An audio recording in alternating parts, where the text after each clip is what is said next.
Yes, a very good evening from my side as well. Thank you very much for the renewed invitation to this very beautiful lecture hall, and it's a pleasure to be here. Of course, I was already afraid that I would be asked exactly these kinds of questions today. This means I give lectures on these topics quite often. Last night I thought, okay, what do I need to get done tomorrow? Oh, right, the Berlin lecture, let's get a little preparation done for that. Then you turn on the news, and of course everything ends up being a little different than planned. However, I do think it still makes a great deal of sense for me to tell you a bit, first, about what I've been considering and what I plan to discuss with you.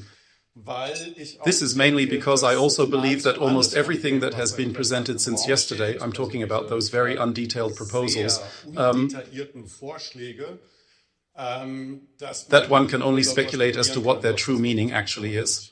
To engage in a reasonably informed speculation about this, which we can certainly and quite happily do together right after this, I believe it's both important and absolutely necessary to begin by offering some initial insights and background information. And that means not just focusing discussions on the Middle East and Israel in the aftermath of October 7th, but also taking the time to recall some central points that truly define the Middle East prior to October 7th. This perspective is vital because it's always crucial to keep in mind and reflect upon the historical context and the factors that led up to the current situation. How did we even find ourselves in this situation that has gripped us since October 7th and then subsequently observing Israel's rather successful military campaign against Hamas on one front and against Hezbollah and several other factions on another come to pass? How could this situation have even come about, one might wonder. So I'm going to attempt the following, and I'll keep it quite free form, because as I've already mentioned, I simply stopped preparing at some point last night while watching the news.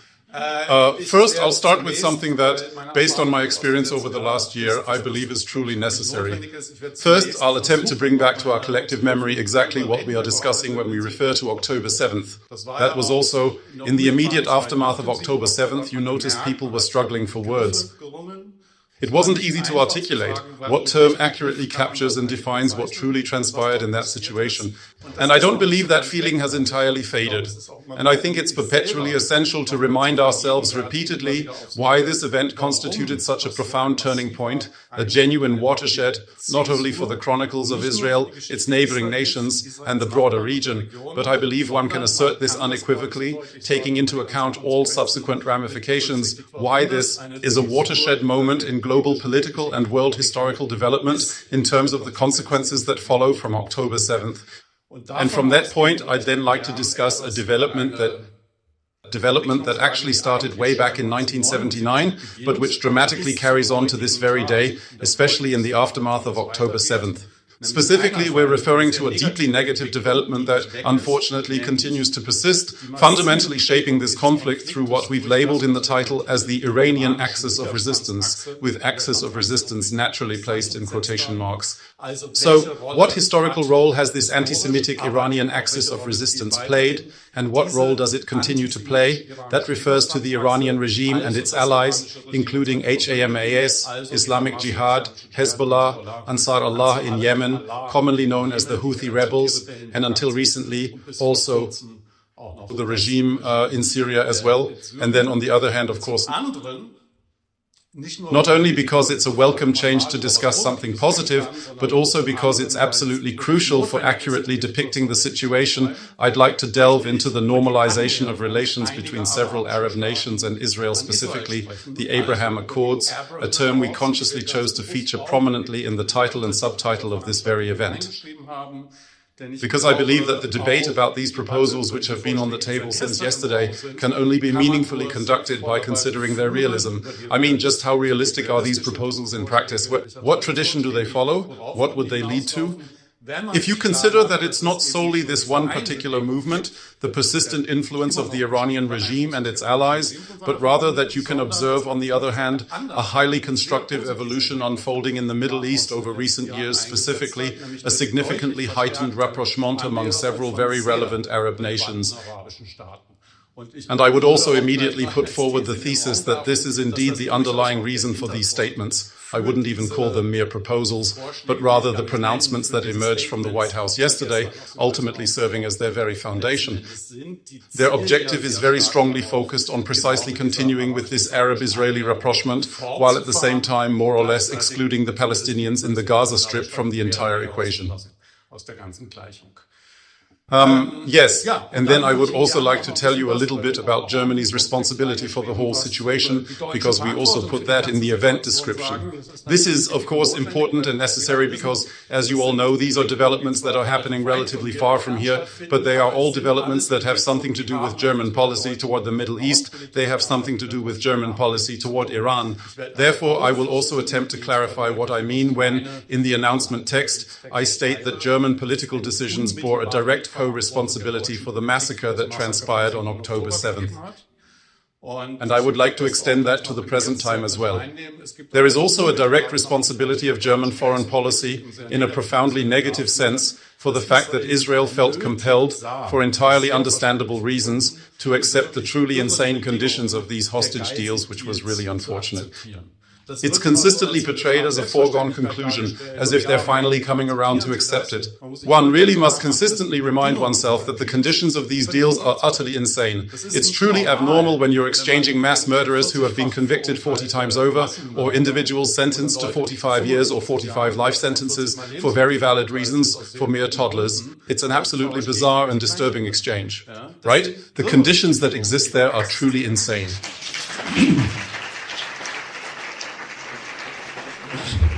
And if there's applause, I might as well get this out of the way. Why German policy is partly responsible for this. These are insane conditions, and every single politician, male or female, who failed to unequivocally support Israel in retrieving those hostages immediately after October 7th, without any preconditions whatsoever, bears a share of the responsibility for the ultimate unfolding of these events. That would have meant that German foreign policy, which is not exactly powerless, would have taken action. It is one of the most important, wealthiest, and indeed one of the most influential nations in the world. This would have meant that from October 7th onwards, they would have exhausted every conceivable means, every resource at their disposal to exert immense pressure on the supporters and allies of Hamas. That there is no need for any negotiations at all, but rather that Hamas releases these hostages. This would have implied that German foreign policy should have, from the very beginning, exerted substantial pressure not only on Iran, but also, with considerable force, on Iran, Turkey, and Qatar. Germany had significant leverage, many ways to apply such pressure, which would have prevented Israel from ever encountering the dreadful situation of being forced to enter into such deals.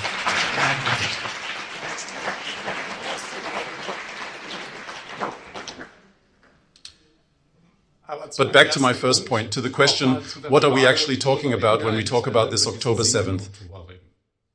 And my experience since October 7th has shown me that it's simply impossible to encapsulate it all in a single simple term. What occurred there, and I believe this truly captures the very core of it all, encompassed a multitude of simultaneous events. And we absolutely must keep that in mind always.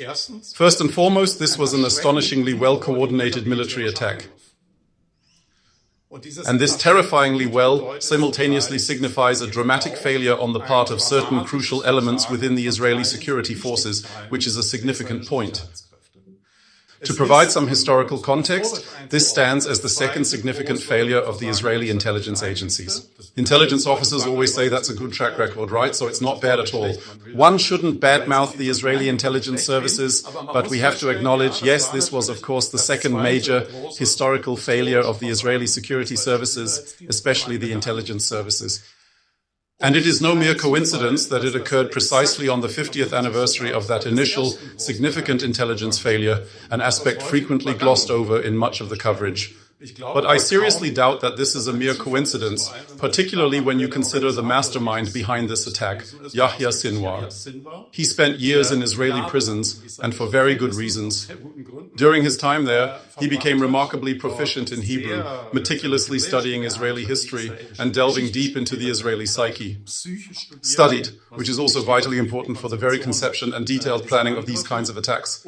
And he meticulously planned for this October 7th assault to occur precisely precisely on the 50th anniversary of the Yom Kippur War's commencement. October 6th to 7th marks the 50th anniversary of what is known on the Arab side as the October War of 1973 and in Israel as the Yom Kippur War. That was the first significant and truly catastrophic failure of the Israeli intelligence services, leading to truly dire consequences. I'm referring to the surprise attack in 1973, primarily orchestrated by Syria and Egypt. At the time, the prevailing security forces, even though some individuals held dissenting views, underestimated the threat.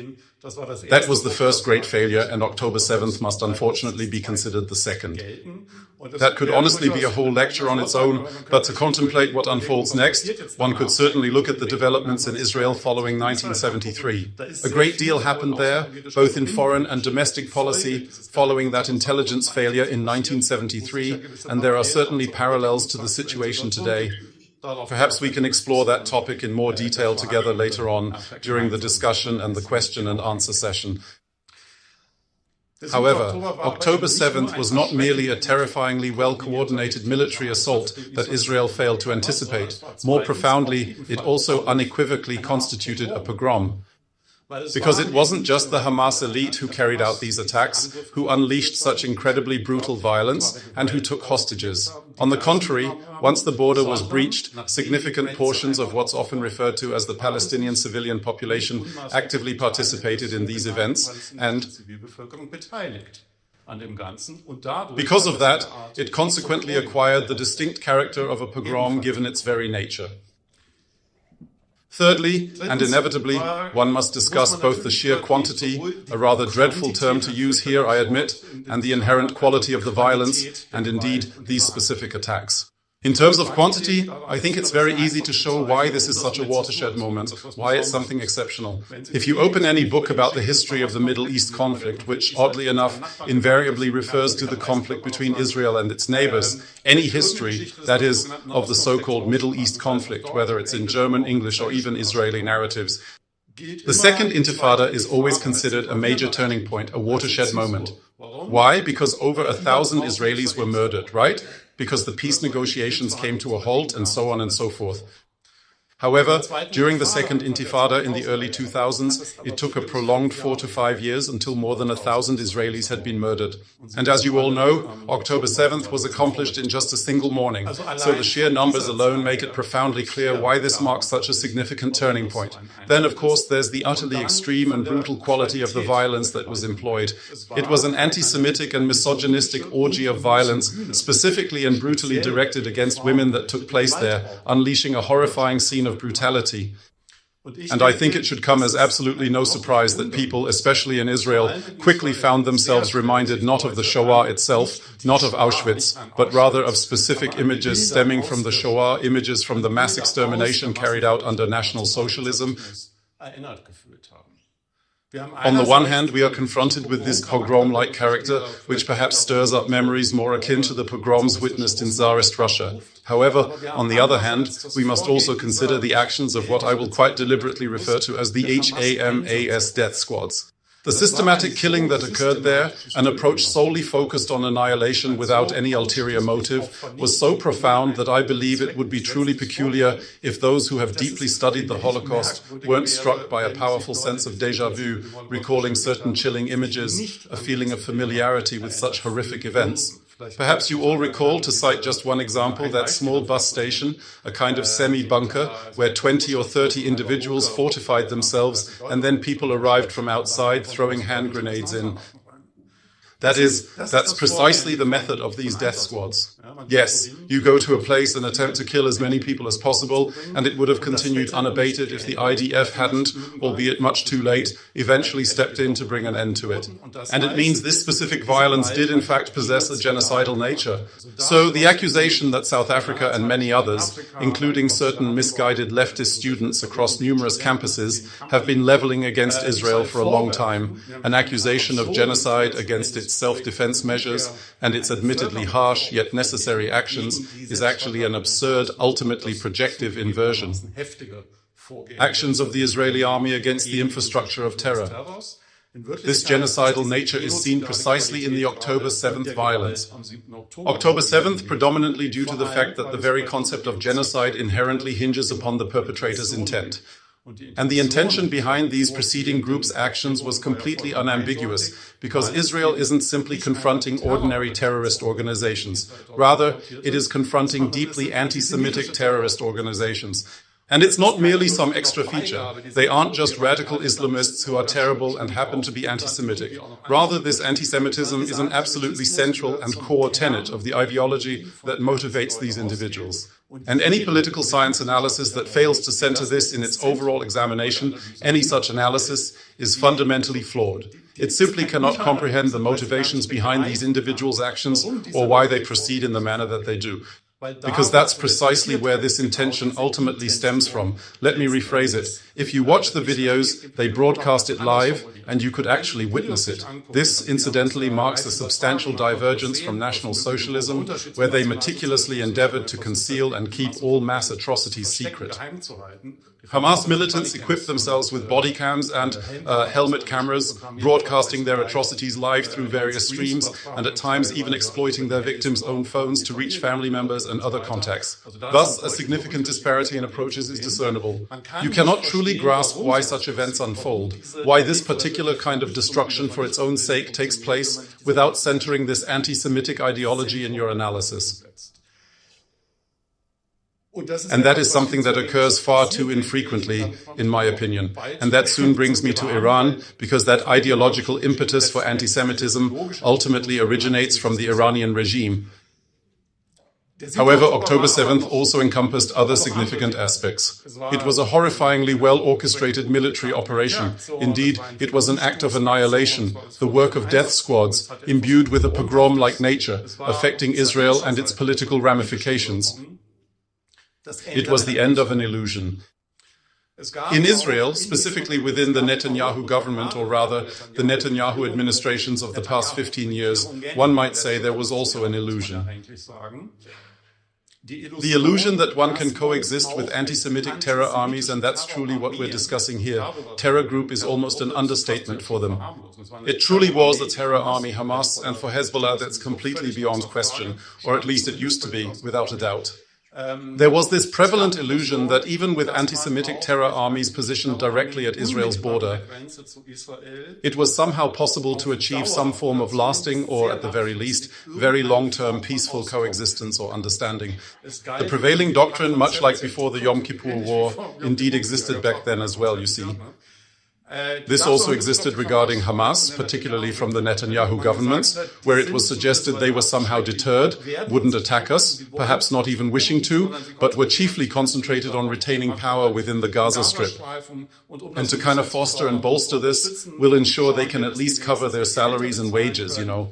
That's precisely why Netanyahu personally spearheaded efforts for millions in payments delivered in cash-filled suitcases from Qatar to go directly to Hamas in the Gaza Strip. This is, as many of you already know, a subject of intense domestic debate in Israel.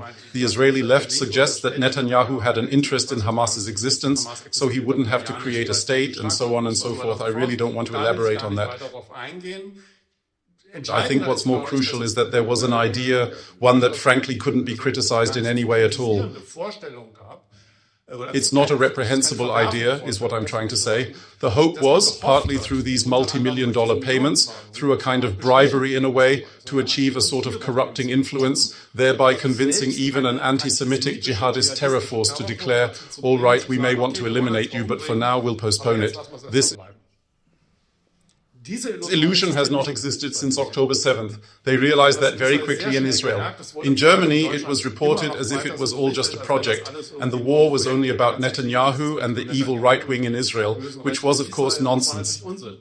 Very quickly after October 7th, as you all know, before October 7th, Israel had been marked by intense domestic political strife. While this turmoil didn't vanish after October 7th, it simply ceased to be a primary concern for the immediate period. There was a very rapid consensus that this illusion was shattered and urgently needed to be brought to an end, necessitating the complete destruction of the terror infrastructure.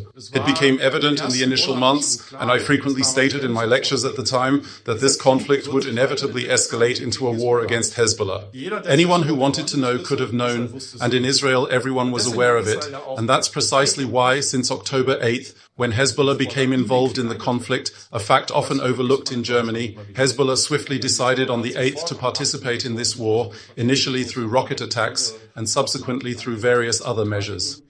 The general consensus emerged that looking ahead, the moment would inevitably arrive when decisive action would have to be taken against these heavily armed terrorist forces. And by the way, regarding Hezbollah, this is a particular point for which the Netanyahu government has been consistently criticized by the Israeli left since at least 2012. I recall the first article from Haaretz, the left-liberal Israeli daily newspaper, that specifically faulted Netanyahu for not having initiated a preemptive war against Hezbollah much earlier than he did. That has been a position of the Zionist Israeli left, yes. So in 2009 and especially in 2012, they were saying, well, they don't have 150,000 rockets aimed at us yet. But if things continue like this, they eventually will. And that's exactly what happened, because Netanyahu actually shied away from that step. Thus, the man who in Europe is always branded a warmonger, among other things, was actually the one who acted with considerable restraint. From the viewpoint of Zionist elements within Israel, one could even argue he bears responsibility for Hezbollah's ability to develop to the point of possessing 150,000 rockets targeting Israel, which, apart from the Iranian regime, was identified as the primary conventional threat and indeed stands as one of the pivotal reasons why Israel, even after October 7th, hesitated for a very long time and waited a long time before carrying out the military strikes against Hezbollah very successfully, much more successfully than in the Gaza Strip, because there was a very well-founded fear of counterstrikes, you see. It's no small thing when some terror army has 150,000 rockets aimed at you. And in Israel, it was always assumed that Hezbollah's elite units were planning an attack exactly like the one that happened prior to October 7th, poised and ready to strike with full force. And that is indeed true. There was, shortly after the 7th of October, a brief period of contention among the Islamists.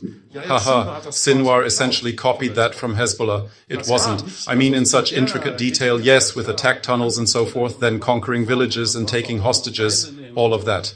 That was Nasrallah's plan. It was a plan from the Secretary General of Hezbollah. And in southern Lebanon, Hezbollah's elite units, specifically trained and stationed there, had long been anticipating and preparing for precisely such an assault. And at first they were a bit offended because now, of course, the plan was gone, the element of surprise was gone, and so they debated for a long time. Well, not long, they briefly debated whether they should even participate in the war. However, that was indeed the deep-seated fear prevalent in Israel. Therefore, that was precisely what was being demanded at that time. I believe this is something we should also keep in mind for the ongoing discussion. Israel didn't, on October 8th, then decide to wage war on Hezbollah. Not on November 8th, nor December 8th, and not for much of 2024 either. Instead, what did they do? They demanded compliance with a UN Security Council resolution. So being so cautious, one can hardly act any more carefully. Just as a quick reminder, since 2006, since the last major Lebanon war, which Hezbollah had initiated, a UN Security Council resolution has been in effect. I emphasize Security Council resolution because these are not merely just thousands of non-binding UN resolutions. Most of these UN resolutions against Israel aren't Security Council resolutions, so they're, well, you can pass them, but they simply have no binding effect. I'm referring to UN Security Council resolutions which have stipulated since 2006 and remained in effect in recent months that firstly, Hezbollah must be disarmed, which everyone knew would be impossible. Yet, it was of course still beneficial that it was formally documented. And because everyone knew it wouldn't happen anyway, certainly not by the few German soldiers who were temporarily sailing around off the Lebanese coast. That would have actually been their job to say, okay, we're disarming Hezbollah now. Knowing that would never happen, there's a second, even more crucial resolution. This was consistently demanded by Israel after October 7th and 8th, the complete withdrawal of Hezbollah forces at the very least to behind the Litani River. For months, Israel, in its daily communique, stated that the international community now finally needed to ensure this vital matter. This was endless years after that resolution had long been passed, and it was only after that didn't materialize that Israel ventured to take the relatively audacious and risky step of significantly opening up a new front against Hezbollah. You all know about the pager attacks and so forth. That was comparatively successful. How come? They'd been preparing for it since 2006. That's a key difference from the Gaza war. In the Gaza Strip, there was a serious assumption, what I previously labeled an illusion, that it would be entirely unnecessary to wage war against Hamas in such a fashion. Hezbollah, on the other hand, always knew that eventually things would reach this point.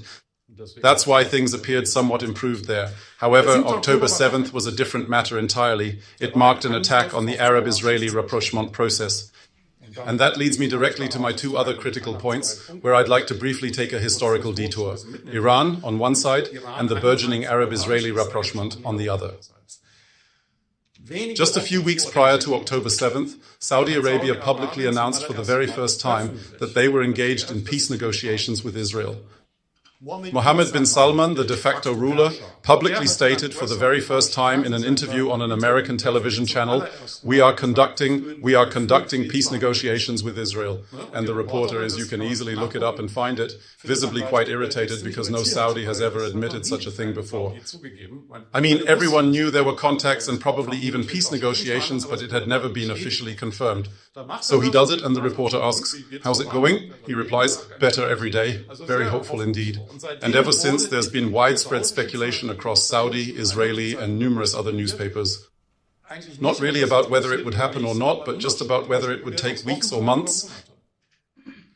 And an Israeli-Saudi peace treaty, which I'll revisit closer to the conclusion, would genuinely be a transformative game changer for the entire region, completely altering the existing dynamic and political landscape. This would also permanently dismantle the narrative, heavily influenced by Iran and certain anti-imperialist figures, which suggest that all Arabs inherently harbor hatred towards Israel. This deeply ingrained belief, constantly propagated, would be thoroughly and definitively shattered. Not merely to scratch the surface, as is currently happening, but to utterly and permanently dismantle it. And it was precisely against that backdrop that the October 7th attack was launched. Because, of course, Hamas, Islamic Jihad, and the PFLP all knew this, and the PFLP was also deeply involved in those attacks. One should bear in mind this is especially quite significant for the ongoing discussion in Germany. I'm not sure if any of you have dealings with universities, but when you witness these students who perceive themselves as pro-Palestinian, they are in actual fact disseminating Hamas propaganda. It's a concerning situation. If you just flat out tell them that, they often respond with, no, we're not really fans of Hamas either. If you just flat out tell them that, they often respond with, no, we're not really fans of Hamas either. That somehow makes it better, don't you think? That's why I always emphasize this. The PFLP was involved in the October 7th attacks. That's the PFLP, not to be confused with the Democratic Front for the Liberation of Palestine. That is also an anti-Semitic gang of murderers, just one that comes from a Marxist-Leninist tradition. But even before October 7th, they were involved in the worst anti-Semitic massacres. It was PFLP members who, a few years ago in Jerusalem, attacked praying Jews with axes. So, you don't even need Hamas for that, whatever, but that's just a sideshow. But when we talk about the demonstrations and these occupations here, it's an important point, yes. The PFLP was an integral and active participant in this anti-Semitic massacre. They urged their members to get involved, and indeed both their male and female combatants actively participated in the events. This group, Hamas, Islamic Jihad, and the PFLP, they of course absolutely knew that there would be a truly fierce Israeli reaction to the horrific actions they were about to commit. Consequently, they were fully aware of the potential repercussions of launching an excessive number of rockets toward Israel, that it would inevitably lead to widespread bombings. They understood perfectly that such an attack would unleash a devastating war upon both the Israeli populace and the innocent Palestinian people, resulting in a colossal military response from the Israeli forces. And that's precisely why they launched such an attack, avowedly. They discuss it quite openly. They openly declare what their calculation was. They are proud that there is additional suffering among the Palestinian population because that perfectly serves their ultimate purpose. They're all going to die, so a martyr's death is a good thing anyway. but above all, it furnishes, it provides, it supplies them with the ammunition they need to act against Israel. And the political calculation was, and thankfully it only partially succeeded, the political calculation was this: a state like Saudi Arabia, a leading Arab power, cannot engage in peace negotiations with Israel if Israel is currently killing 40 or 50,000 Palestinians. And that's precisely how things unfolded initially. This means, fortunately, Saudi Arabia did not terminate these crucial peace negotiations. So, after October 7th and the operations, they didn't mention it. Israeli military actions. Okay, that's completely over. It's dead in the water. Instead, they merely stated it's been put on ice. And just a few days later, they publicly declared that as soon as the war concludes, it would be a different story. One can be very sure that they want the exact same outcome as Israel, for Hamas to be destroyed. Not only Israel wants this, but also Saudi Arabia, the Jordanian government, and especially the Egyptian government. They all hate the Muslim Brotherhood and see them as a major threat, and Hamas is nothing but the Palestinian branch of that very same Muslim Brotherhood. So, once this conflict concludes, Saudi Arabia states they are keen to re-engage in these peace negotiations. Thus, it's far from over.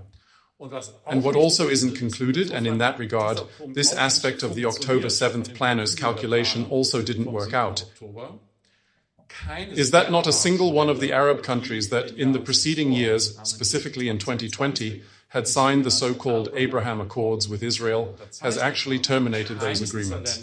Not one of these nations has rescinded them. Right?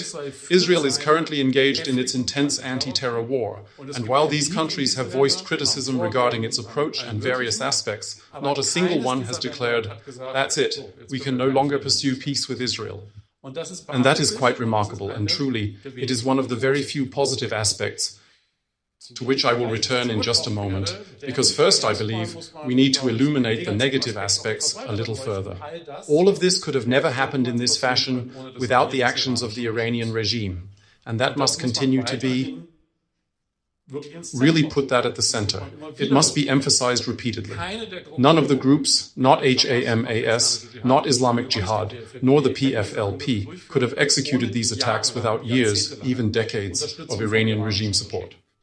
It is the Iranian regime that has provided both groups with millions and has financially supported Hezbollah with billions of dollars.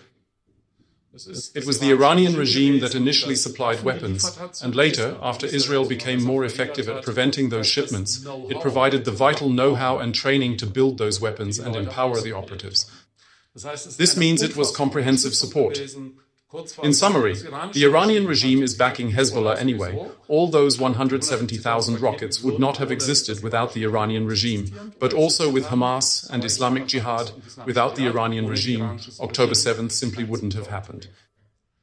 And that brings me, to keep it a bit shorter, to the second major point about the responsibility of German politics. The Iranian regime is, in every conceivable way, profoundly anti-Semitic, rooted in traditional Islamic animosity towards Jews. Conspiracy-based modern anti-Semitism, Holocaust denial, eliminatory anti-Zionism. I could easily give an entire separate lecture on that later on. The situation can be presented with complete clarity and comprehensiveness. Exactly.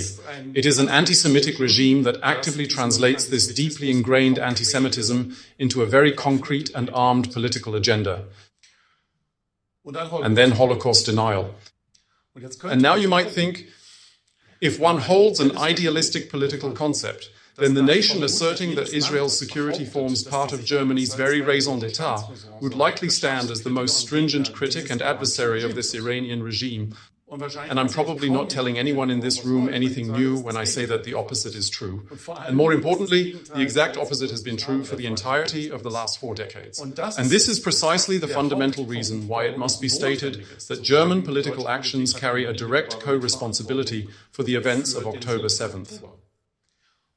Without considering the colossal billion-dollar transactions that German companies have pursued with unwavering political backing for over 4 decades, and this applies to all parties represented in the Bundestag without exception, as there are no substantial distinctions between them, even currently, virtually none whatsoever.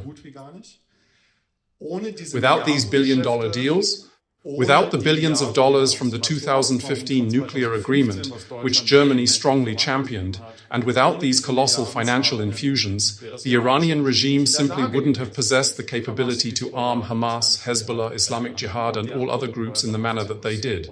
And that is precisely why this immediate responsibility exists. And frankly, not much has drastically changed about that to this very day. Since I'm on this point, I'll go ahead and finish it. I usually end with this. If you currently visit the German-Iranian Chamber of Commerce's website, you will find many delighted articles about it. What has risen again? Some things have also declined.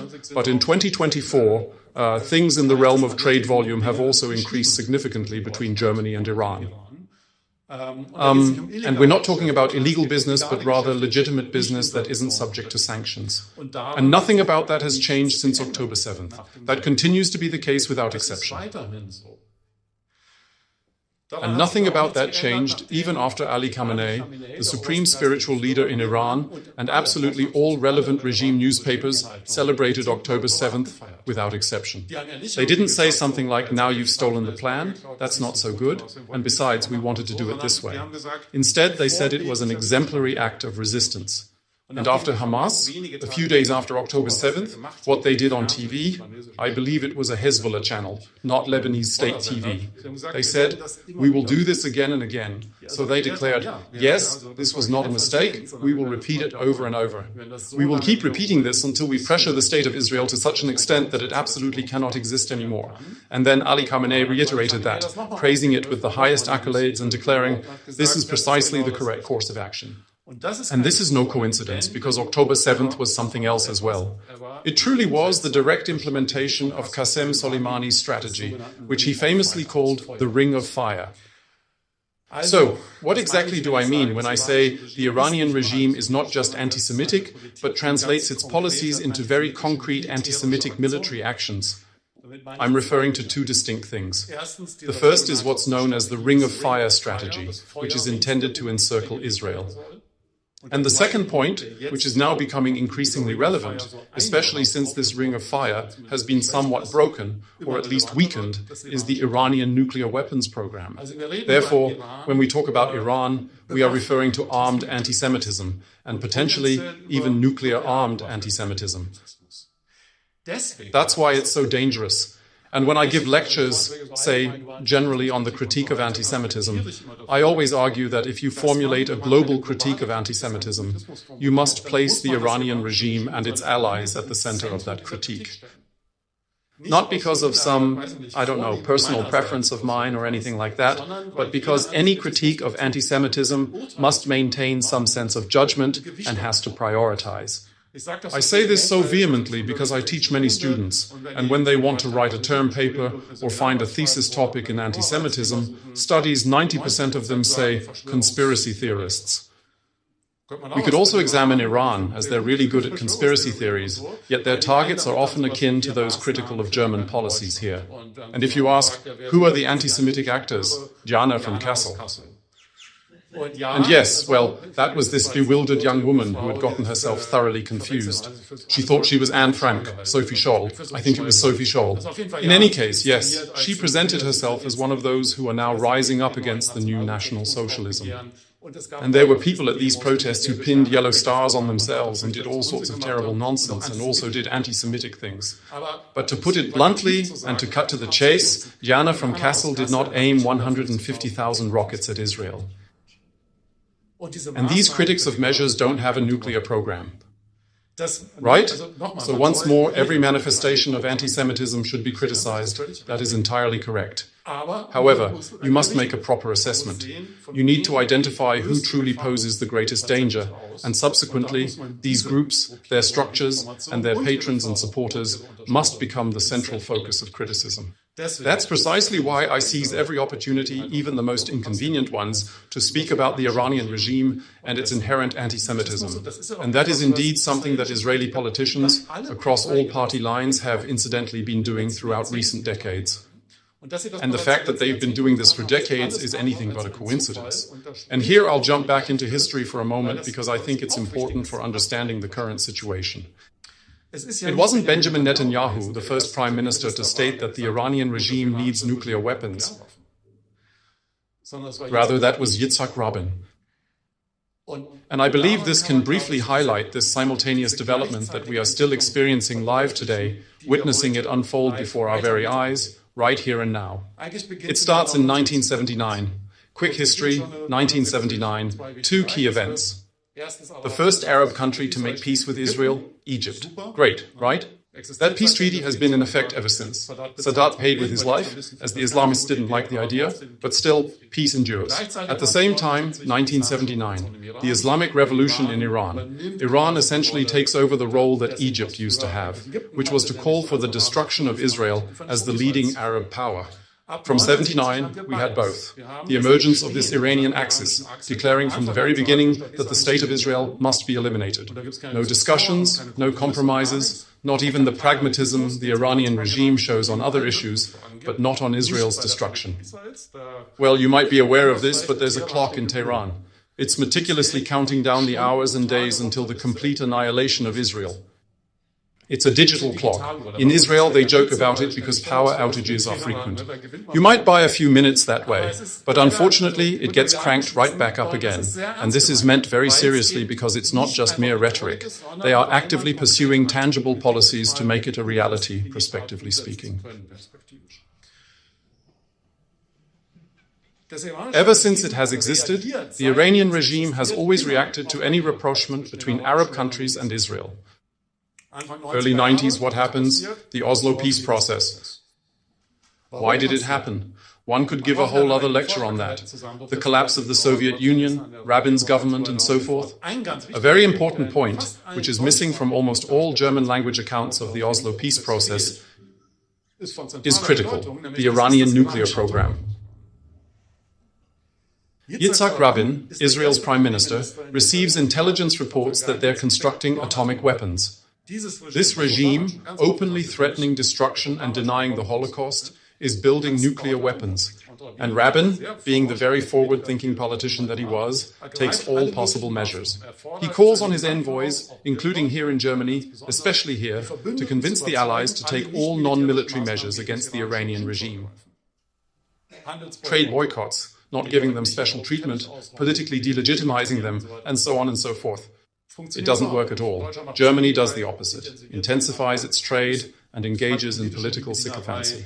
In the early 90s, they even cooperated with Iranian intelligence. So while Iran is killing its opposition in Berlin, Ali Falahian, the then intelligence minister, is welcomed at the federal chancellery.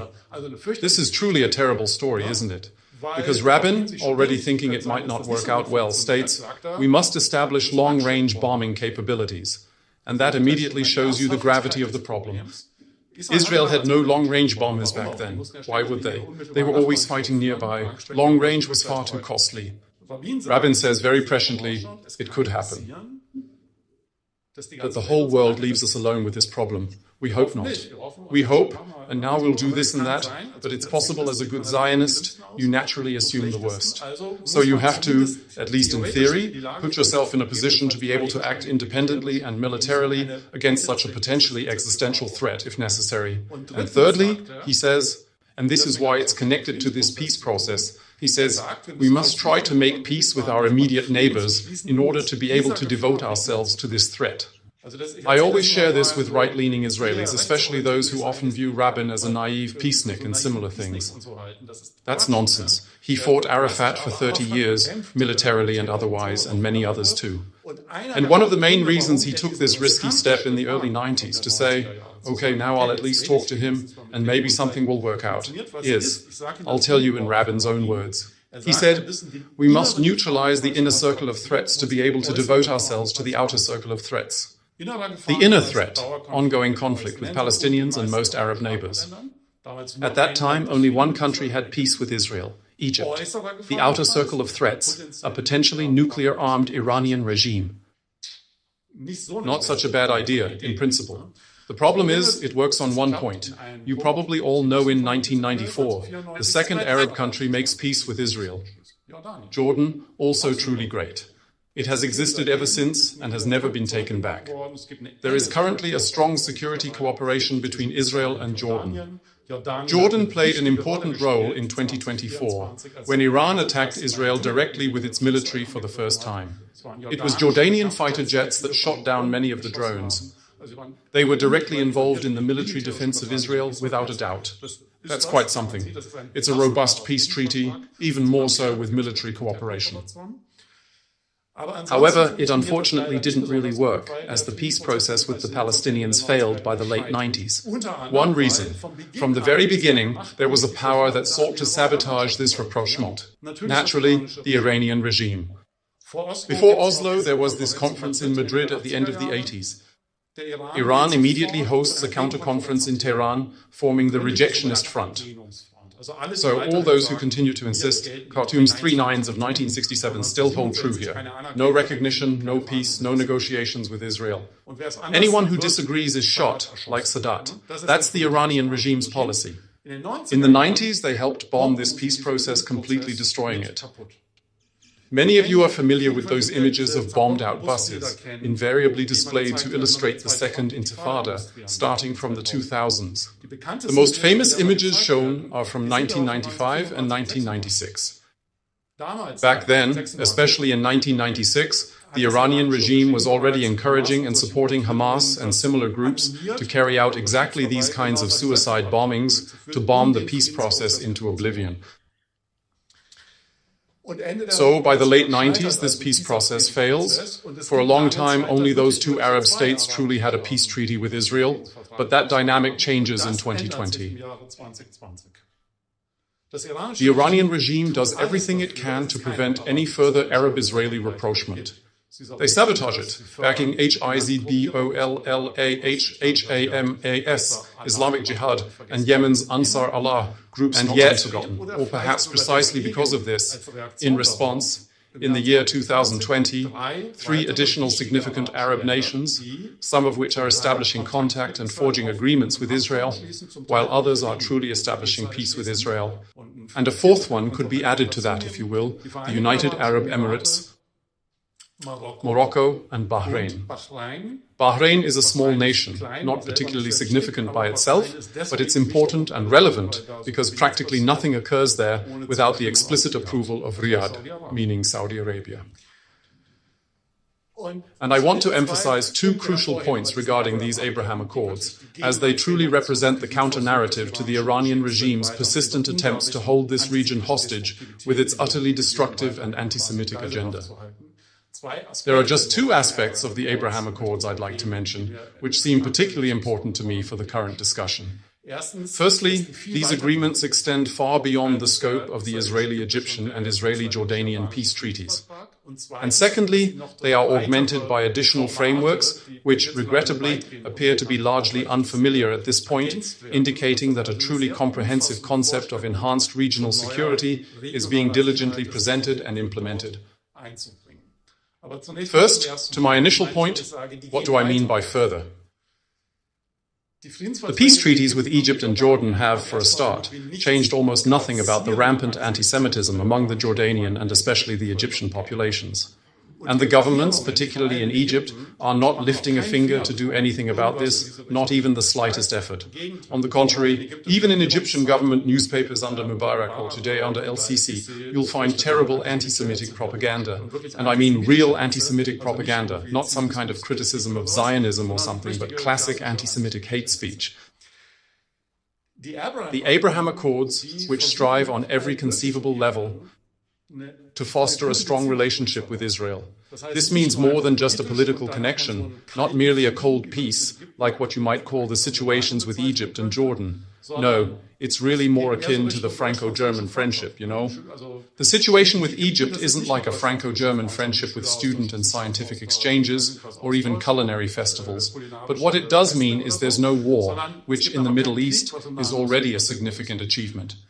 With the United Arab Emirates, where it's perhaps most evident it goes far beyond that, there is extreme economic cooperation. It's estimated that the trade volume will soon reach 10 billion. euros, so incredible sums, which is no wonder, because it's an incredibly prosperous, rich country, and with Israel as a startup nation, new patents are constantly being registered. It's a match. Yeah, they just fit together perfectly. Tourism. After the Accords in 2020, and remember, that was during the pandemic with travel restrictions and all that, not thousands, not tens of thousands, but hundreds of thousands of Israelis traveled to the United Arab Emirates and said, let's go check this out. Not quite as many Emiratis came to Israel, but that was also epidemiologically questionable at the time. But this demonstrates that significant developments are also occurring at the societal level. There is military cooperation also with the United Arab Emirates. Yes, there are. There have been official discussions about positioning Israeli air defense systems within the United Arab Emirates, which clearly indicates that there are multiple underlying reasons for this development. One major concern is the Iranian threat. It's not just Israel that perceives Iran's nuclear weapons program and its evident expansionism as an extreme danger. Many Gulf states also share this profound concern. In recent years, including during Trump's first term, the United States has not proven itself to be a dependable ally to these nations. This is also quite important to recall, perhaps for the discussion concerning the current Trump proposals. So, pro-Israel supporters might argue, yes, but he relocated the embassy to Jerusalem. That's fine, but he conspicuously failed to respond to the military assaults on the Saudi Arabian oil refinery. And that made many in the Middle East quite insecure, including the Israelis. Right? That was a major military drone attack during Trump's term on the most important oil refinery in Saudi Arabia, one of the most important in the world, a huge infrastructure project. And everyone in the Middle East thought there would be a military response because Trump was president. There was nothing. That's one of the main reasons why these nations then decided they must align themselves with the strong, powerful regional countries against Iran. Who is that? Israel. So, the shared threat emanating from Iran is one of the pivotal reasons why these Abraham Accords were brought into existence. The most significant way they go beyond previous peace agreements, and where I see the greatest positive potential for the future, is that they are connected not merely to an anti-Semitism stance, but to an active and engaged policy against it. What do I mean? Saudi Arabia best illustrates this. They are not yet Abraham Accords members, but have been preparing for a long time. And they are doing exactly the same thing as Morocco and the Emirates are doing. They are stopping the anti-Semitic, anti-Jewish propaganda in their countries. In Saudi Arabia, you can always make this so vividly clear. In Saudi Arabia, in most Friday sermons for decades, the classics of Islamic anti-Jewish sentiment were propagated. Other Islamic traditions exist, but they're irrelevant here. Instead, these anti-Jewish traditions also exist and were propagated. For instance, Friday preachers in these nations, including Saudi Arabia, consistently asserted, Jews are descendants of apes and swine. This is one of those classic disparaging notions, primarily originating from early Islamic teachings. The Saudi government then decided, we won't say that anymore. The good thing about a dictatorship is it stays that way. Then, some clerics, who for 2 decades preached Jews descended from apes and pigs, would declare in their Friday sermon, no, we are all descendants of Abraham. And from that, you can also perceive that this is certainly a tactical maneuver, and it can always be reversed. And one really has to ask, how serious is this? But for starters, for years now, the message has been, no, the Jews are our brothers and sisters. The Saudi envoys in Paris and Washington were both specifically instructed to attend the large local synagogues on Yom Kippur and other significant Jewish holidays. And this was reported on the front pages of Saudi newspapers. This means they want the population to see, okay, the Jews are no longer our enemies. Because, from a long-term perspective, right, they wish to join these Abraham Accords, which, by the way, is not just coincidentally named that. It's quite intentional. This term Abraham, this name Abraham, it essentially signifies a desire to fundamentally reinforce a different narrative of one's own religion, one that champions interreligious dialogue, but also much more than that, specifically emphasizing their shared foundational origins, so to speak. In the UAE, where this has progressed notably, Abraham centers are being founded. So that's a mosque, a church, and a synagogue. You see? 3 buildings. They hire the greatest, most expensive architects, and they put up these kinds of things. You can already, it's already there, you can view it, right? But in Morocco and the United Arab Emirates, it goes much further than that. And that, I believe, is absolutely the best thing. In both countries, the respective ministries of education are already officially trying to implement this. It's no longer like it used to be. As I mentioned, this is currently under discussion and being debated. This is already underway. They are actively cleansing both school and university curricula of all this anti-Semitic garbage. This propaganda, it's just being completely eradicated, you see. In part, this also applies to the image of women that's being conveyed. So, a completely insane, misogynistic, anti-woman image, according to Sharia. So, the opposite of the restricted women image propagated so far, that's being toned down, even in Saudi Arabia. And in Morocco and the United Arab Emirates, there's ongoing discussion. Now conferences are even taking place where they are considering how to best implement Holocaust education, which entails teaching about the National Socialist persecution and extermination of Jews into their school and university curricula. And these are, and I don't often use such words, but these are truly revolutionary developments within these societies. This was simply unimaginable just a few years back. The Emirates are taking it further. As an Arab nation, they dispatched a full delegation to Auschwitz for the March of the Living, a truly significant step forward. Right? Just a few years ago, people would still say, the Holocaust? We're not quite sure if it really occurred. There.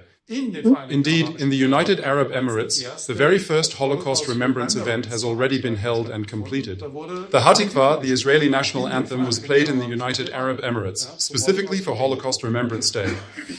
Completely unimaginable a few years ago. So that's what I mean when I say it goes far beyond that. And it has the potential, one must admit we are still a long way from it, mind you, but it genuinely has the potential to instigate sustainable domestic political changes within these nations too. Because I'd always argue that, I mean, when you read German newspapers, you often get the impression that the settlements are at the very core of the Middle East conflict. Right?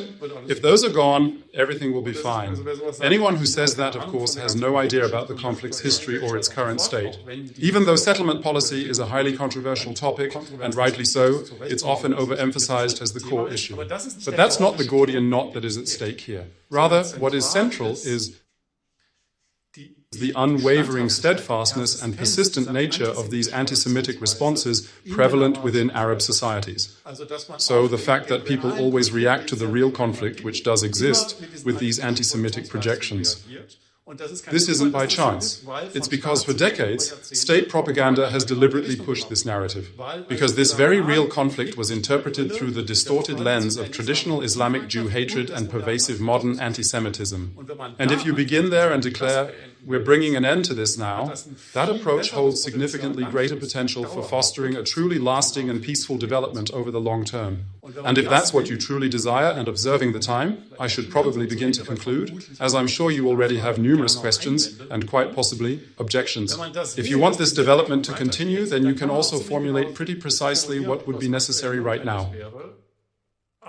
Also in relation to some proposals that were on the table yesterday, if one truly desires peace in the Middle East, and that's a monumental concept, you could also simplify it and say, if you merely seek any form of rapprochement, if you wish to improve the situation for all parties involved, then you must confront the enemies of peace, and do so through military action. And these adversaries of peace include the Iranian regime, Hezbollah, and still Hamas, which, despite being significantly weakened, persists in areas like the West Bank, even maintaining military capabilities. Also on this list are Islamic Jihad, Ansar Allah, and various other entities allied with the Iranian regime. You see, that hasn't gone away. I cut myself short earlier. Ring of Fire, nuclear weapons program. Both, of course, still exist, even though the nuclear weapons program has now become more urgent. This Ring of Fire has, in a certain sense, been broken up. Militarily, Hamas in Gaza is no longer a factor.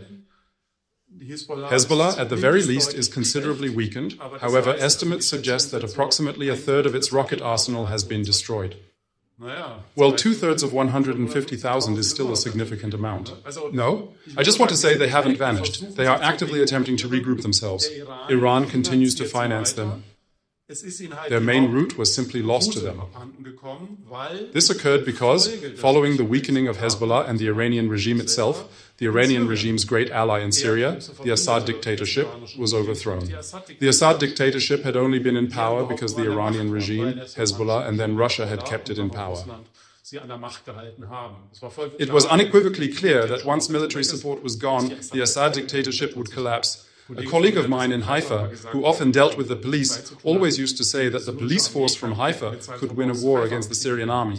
So they never really posed a significant military threat to Israel? That's probably an overstatement, but what I'm trying to say is it was clear that if Hezbollah and the Iranian regime were so weakened, there would be no one left to keep Assad in power, as he couldn't do it himself. In that regard, this too was a direct consequence of the significant weakening of both Hezbollah and the Iranian regime.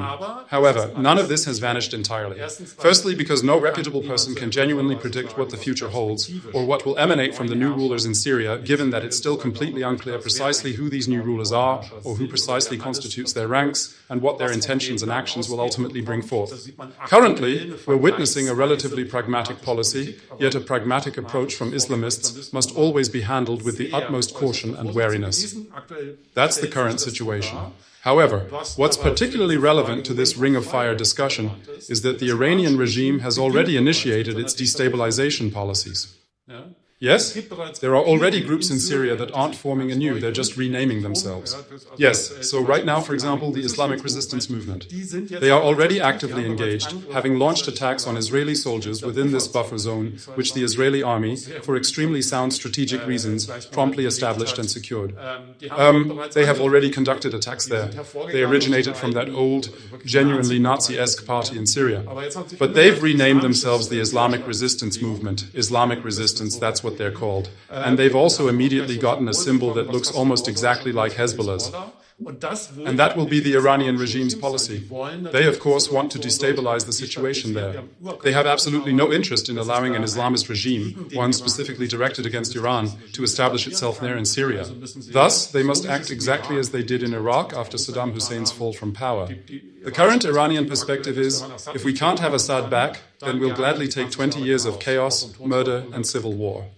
They will try to initiate that, and they've already started. So one must be prepared for that. Other allies, such as Ansar Allah, have not yet been weakened in any way.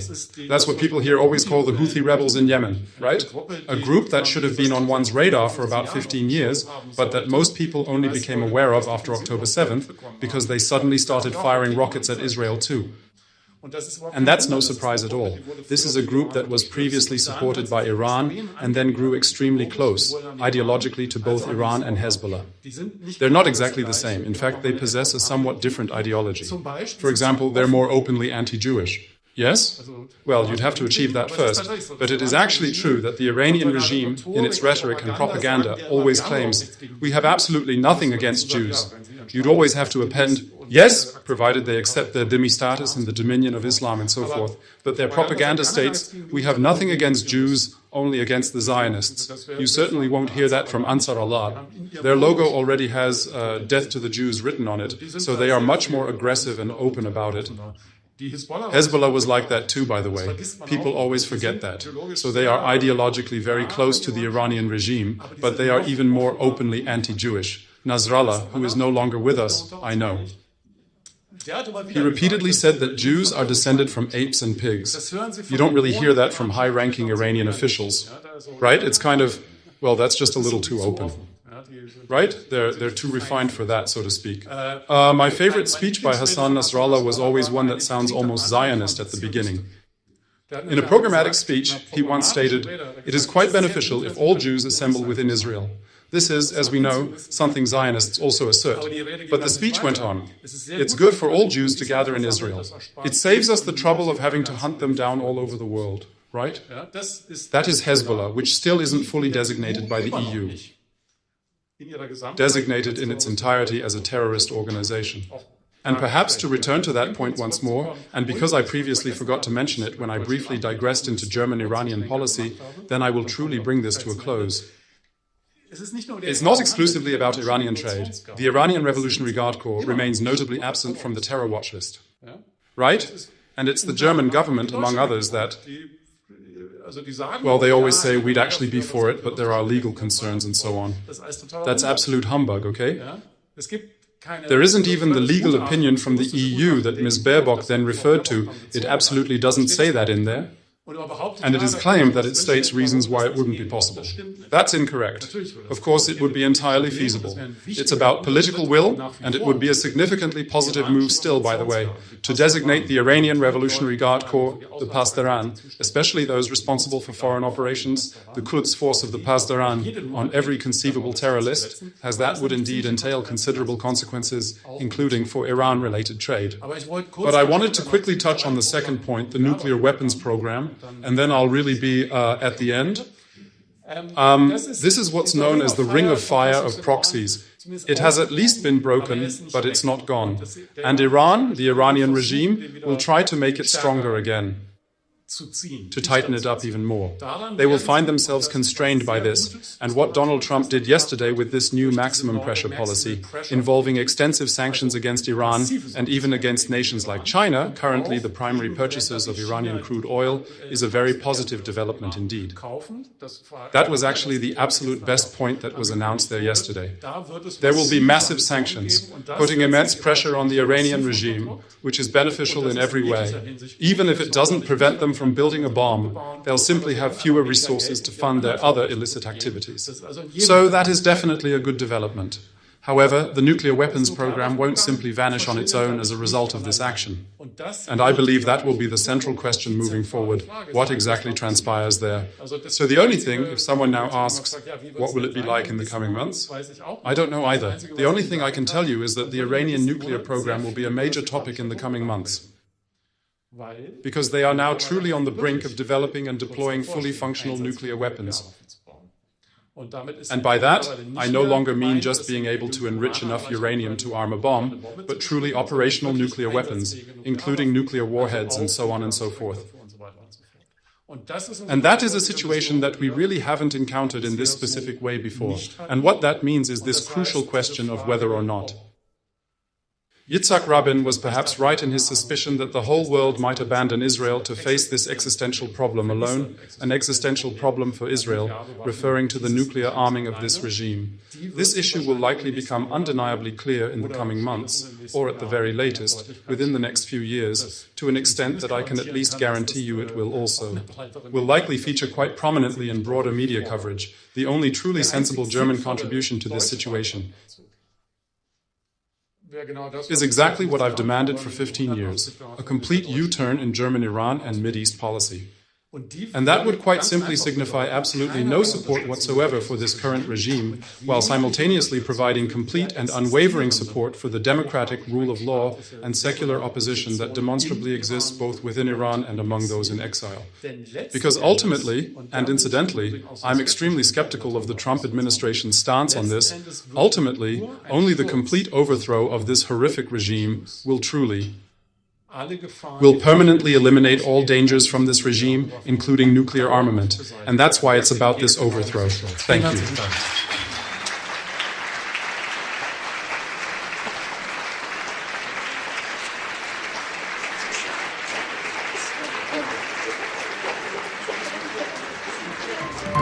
A production of Mena-Watch, the independent Middle East think tank. On our website, you will find daily updated information and in-depth analyses. Please visit us.